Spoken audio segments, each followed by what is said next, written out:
It's quite amazing how many different storylines were emerging. The Pittsburgh Penguins fell in overtime to the Carolina Hurricanes 4-3 here at PPG Paints Arena on Thursday night. Hi, I'm Dan Kingerski on the National Hockey Now and the Pittsburgh Hockey Now YouTube channel. Just ask anybody who's been to prom. 23 seconds can change everything. And the Penguins seemingly had the game again on their sticks late in the third period. However, they gave up the tying goal as Jordan Staal took a puck off the backboards, wrap around, tied the game, and then just 23 seconds into overtime, a mistake by Evgeny Malkin as he chased Jacob Slavin behind the net. Slavin jetted past Malkin for a 3-on-2, and Carolina played it perfectly. They put the puck in the net for the 4-3 win. Malkin was a bit hard on himself in the locker room. If you watch the video on the Pittsburgh Hockey Now YouTube channel, you'll kind of hear my voice asking.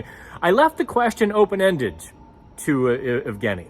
I didn't want to come off accusatory, or I didn't want to, be disrespectful. I simply asked Malkin, what did he see on the overtime goal? He didn't hesitate.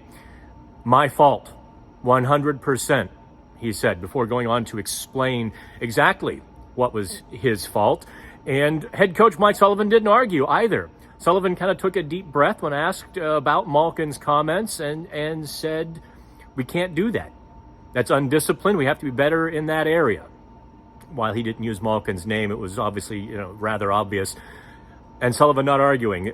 There was an undertone. It was an angry Penguins locker room. And I've been in most of the rooms this season. I was there for the entirety of that 7-game winless streak from late October through mid-November. I was there in every room, and I even wrote a couple of times that there was sometimes an odd detachment after a few of those losses when they were 0-6-1. On Thursday night, after they lost their second game in 5 days to Carolina, there was anger. It was gritted teeth. It was curt answers. It was, you know what unhappiness is. You know that sort of that anger. Frustration wouldn't be quite right. It was they were mad at themselves. They were kicking themselves, and it was a little bit of a low boil. Now let's talk a bit about the three periods. Really were three different games, and let's get into that here on the 5-Minute Penguins postgame, because the first period was plodding.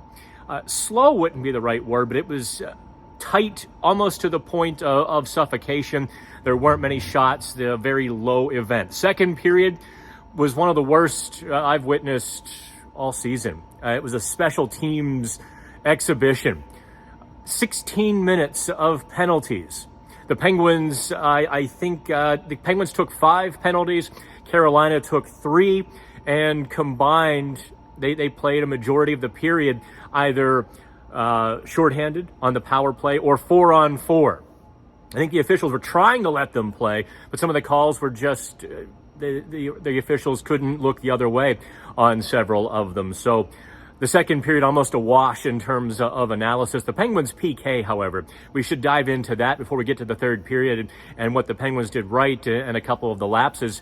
The Penguins PK, you probably noticed a little bit of the diamond shape rather than the box. They were really good. They got the shorthanded goal from Brock McGinn because they really were able to drop the two of the guys, kind of take away the middle of the ice, take away the cross ice passes, really took away a lot of what Carolina wanted to do. They were aggressive at the top, kind of a one-on-one, and then quick to the walls with numbers. I thought the Penguins PK was brilliant, actually.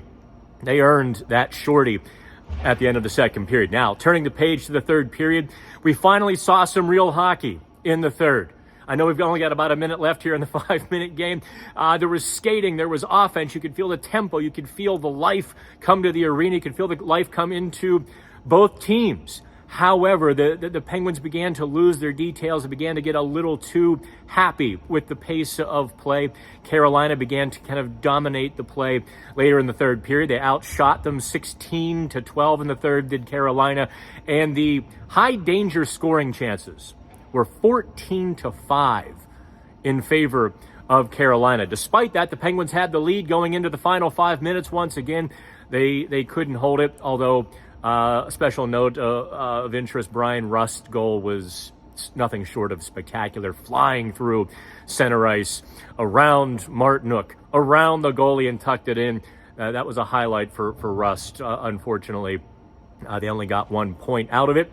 So that wraps up the not quite the first half of the season, but we got to the NHL holiday break. The next time the Penguins hit the ice will be December 27th. No practices in between as well. PHN will be there on Long Island as the Penguins face the New York Islanders, but we'll have content every single day as well. So do me a favor, if you made it this far, like and subscribe. We will be chatting. I'm Dan Kingerski.